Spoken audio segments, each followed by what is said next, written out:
हाय friends, मैं Meena Pandey. Welcome back to my channel serve with love.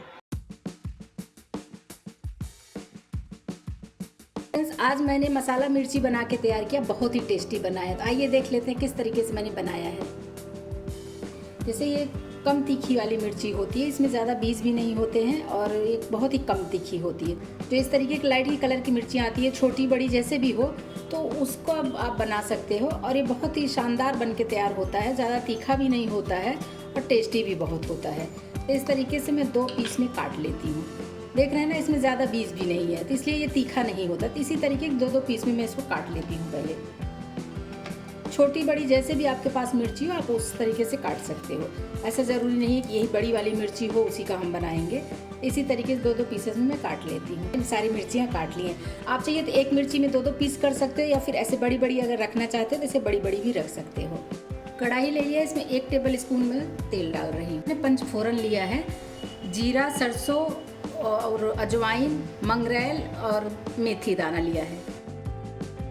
तो देख रहे हैं ना, पंचफोरन जो डाली हूँ अच्छे तरीके से चिटक गया है। मिर्ची मैंने काट लिया है, मिर्ची सारी इसी में डाल देती हूँ। मिर्ची डाल के ऐसे छोड़ दिया है, 1 से 2 मिनट ऐसे में पकने देती हूँ। अभी इसको चलाऊंगी नहीं। 2 मिनट हो गया, इसी में नमक डाल देती हूँ टेस्ट के अकॉर्डिंग। 1/4 टीस्पून हल्दी पाउडर डालूंगी, 1 टीस्पून धनिया पाउडर डाल रही हूँ, 1/2 टीस्पून गरम मसाला पाउडर, 1/4 टीस्पून काश्मीरी लाल मिर्च पाउडर डाल रही हूँ। गैस को मैंने स्लो कर दिया है। अभी इसको मैं मिक्स कर लेती हूँ। ये अच्छे तरीके से पक जाएगा और इस मिर्ची में अचार का भी टेस्ट आएगा। और जो मिर्ची फ्राई हो रहा है, मिर्ची का टेस्ट तो रहेगा ही, लेकिन इसमें अचार का भी टेस्ट आएगा। पंचफोरन डाला है और जो मसाले मैंने डाले हैं ना, उन सब चीज़ों से बहुत अच्छा टेस्ट आएगा। इसको चला के दोनों तरफ से हमें इसको पका लेना है हल्का सा। 4 टीस्पून हींग डाल रही, हींग पाउडर। इससे भी मिर्ची में हमारे बहुत अच्छा टेस्ट आएगा। गैस को मीडियम पे करके इसको हमें पका लेना है। पका लेना मतलब कि जो मिर्ची का स्किन होता है ना, वो हल्का हल्का सा चेंज हो जाएगा और वो हल्का सा पक जाएगा। बहुत ज़्यादा इसको हमें पकाना नहीं है, बस मिर्ची का जो स्किन है वही हल्का सा हमें ये चेंज हुआ रहना चाहिए।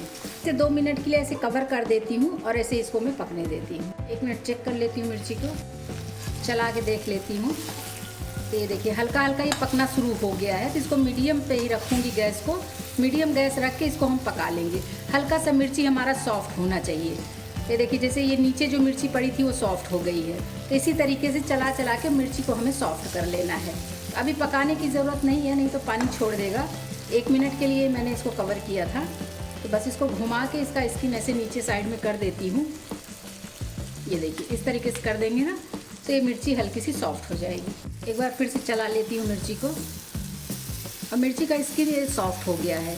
अंदर साइड तो सॉफ्ट, अंदर के साइड तो सॉफ्ट हो ही गया है, लेकिन मिर्ची का स्किन सॉफ्ट हो गया है। ये देख रहे हैं ना, इस तरीके से स्पॉट्स भी पड़ गए हैं। तो अभी गैस को बंद कर देती हूँ और इसको ऐसे थोड़ा चला के ठंडा कर लेती हूँ। फिर इसके बाद इसमें नींबू का जूस भी डालना है। तो इसको आप 1 हफ्ते तक आराम से खा सकते हो। गैस बंद कर दिया है और ये हल्का ठंडा भी हो गया। कढ़ाई हमारा गर्म है, लेकिन मिर्ची हमारी हल्की सी ठंडी हो गई है। इसी में नींबू का जूस डाल देती हूँ ताकि इसको हम हफ्ते 10 दिन तक खा सकें। तो बस हाफ नींबू ले लिया, इसको निचोड़ देते हैं। गैस बंद कर दिया फ्रेंड्स। जो उसका कढ़ाई का हीट है ना, तो वही गर्म है। तो देख रहे हैं ना, मिर्ची कितनी शानदार मिर्ची बन के तैयार हुई है। इस तरीके से बनाएंगे मिर्ची ना, तो किसी भी अचार या सब्जी की ज़रूरत ही नहीं पड़ेगी। रोटी पराठा के साथ ऐसे खाएंगे बहुत टेस्टी लगेगा। तो ये मिर्ची हमारी बन के तैयार, मसाला मिर्ची हमारी बन के तैयार हो गई है। इसको मैं निकाल के सर्व कर देती हूँ। फ्रेंड्स, ये मेरा मसाला मिर्ची बन के तैयार हो गया। बहुत ही टेस्टी बना है। एक बार ये मिर्ची बना लिया ना, तो रोटी पराठे के साथ किसी के भी साथ खाएंगे बहुत टेस्टी लगेगा। सब्जी की ज़रूरत ही नहीं पड़ेगी। तो आप लोग भी बनाइए। अगर आपको मेरा तरीका पसंद आया हो तो लाइक और कमेंट्स करना बिल्कुल भी मत भूलना फ्रेंड्स। लास्ट तक मेरी वीडियो देखने के लिए थैंक यू।